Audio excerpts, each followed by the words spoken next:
The Austrian Grand Prix showed Red Bull that they have work to do if they want to stay ahead in the championship. They bought a suite of upgrades to the Red Bull ring, but they weren't enough to give Max Verstappen the edge he needed to win his 7th race of the season. Ferrari and Mercedes are gaining confidence, and Toto Wolff has made a big claim about the pace of the RB18. Today, we'll discuss what happened to the RB18 in Austria and how Red Bull plan to get ahead again. Let's get started. If it hadn't been for yet another Ferrari engine destroying itself in Austria, Max Verstappen would have finished in 3rd. Mercedes boss Toto Wolff thinks that if his drivers didn't both crash in qualifying, he might not have even got a podium. We'll talk about Mercedes shortly, but let's start off by looking at what Red Bull did that made them so slow in Austria. Max Verstappen had a range of new upgrades for the Austrian Grand Prix as Red Bull hoped to extend the gap over Ferrari and Mercedes. Red Bull made changes to their floor and brakes in an attempt to stretch the gap to their championship challengers. The new floor received a minor geometry change in search of improved flow stability at different ride heights. The front brake disc heat shields were also given extra clearance to prevent overheating. An extra cooling duct was also installed as a precaution due to the high temperatures experienced at the Red Bull ring. On Friday and Saturday, it seemed the upgrades had had the desired effect. The track was hot on both days and Red Bull were fast. Max topped FP1 0.255 seconds ahead of second fastest Charles Leclerc. Then in qualifying on the same day, he cinched pole position on his final lap, going 0.02 seconds faster than his rival Charles Leclerc. It was the sprint race on Saturday that he really showed some speed though. Verstappen was pressured on the first lap by the two Ferraris behind him, but by lap 4 he'd opened up a 2-second lead over them and spent the rest of the sprint race matching their speed and staying out of DRS range. He was able to preserve his tyres and comfortably take the win in the sprint. On Sunday though, everything changed. The temperature dropped overnight and the rain came, which washed away the rubber on the track that had built up on Sunday. This meant the track was more abrasive and cooler, which changed the tyre degradation mechanics. The tyres weren't overheating and suffering from thermal degradation as badly as they were on Saturday. Instead, the abrasive track surface was causing more physical wear on Sunday, and this was a huge problem for Red Bull. There has been a lot of speculation about why the RB18 struggled so much with tyre wear on the Sunday, but we think the clue might be in some of Perez's comments over the weekend.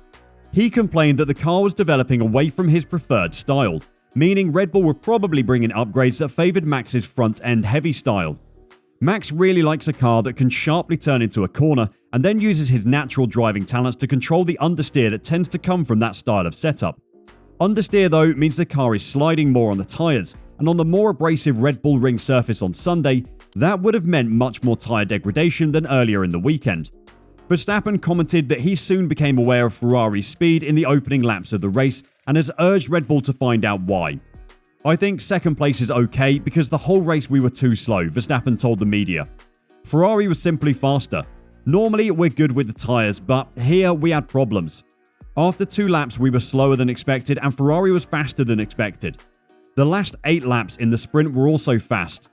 I thought after the sprint that we could still improve on the car, but that didn't work out. At the end of the race, Charles even had a problem with his accelerator, but then we were only 2 or 3 tenths faster per lap. We have to understand those problems and we will analyse everything. The root of this problem could lie somewhere in the design of the new 18-inch Pirelli tyres. Perhaps something to do with how they degrade through physical wear is different from the last year's 13-inch tyres. Without knowing the finer details of tyre construction and degradation mechanics, which unfortunately we don't, this will just stay as speculation. If our speculation is correct though, then maybe Max's style might not be a suit to the new tyres, and he'll have to adapt to a smoother turning style more similar to Perez's. The Red Bull struggled so much in Austria that even Mercedes thought they could match the RB18's pace. After Hamilton finished 3rd and Russell 4th with a penalty for contact with Sergio Perez at the start, Wolff said, "It's just that we're missing a few tenths here and there. I think we've halved the gap over the last few months. We understand better, but we're still 3rd, 4th, we're somewhere right in the middle of nowhere." But I would say if we try to pick the positives, in race pace today, if we would have, which we didn't, started right in the top 6, probably we could have held on to Max and not been so far away. For sure, the qualifying crashes didn't help, because even though you can set the car up and measure the car, it puts you on the wrong foot straight from the get-go. The last thing Red Bull want is for Mercedes to get involved in the fight at the front of the grid, and they need to respond quickly to the changing pace of their rivals. Of course, they already have a plan in place to address this though.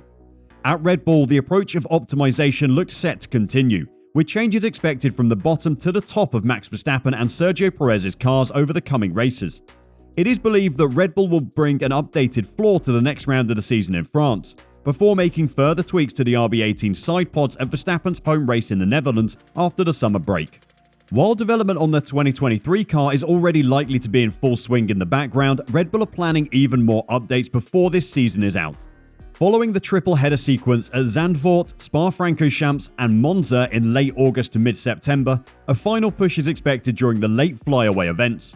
It's understood that one more set of car upgrades will be introduced in Singapore, the 17th round of the 22 scheduled in 2022.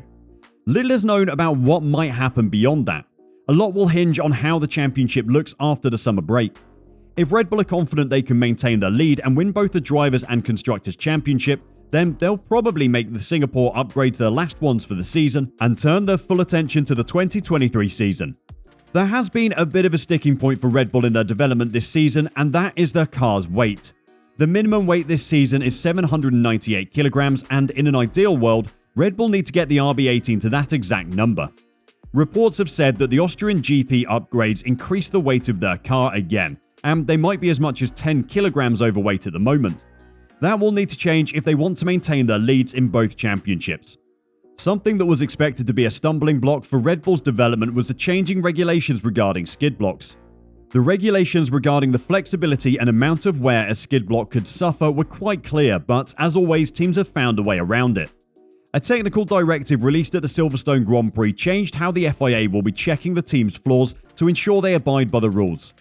Many people predicted that Red Bull were one of the teams that would have to make changes, but in a recent interview, Horner said that his team weren't the ones who had found the loophole.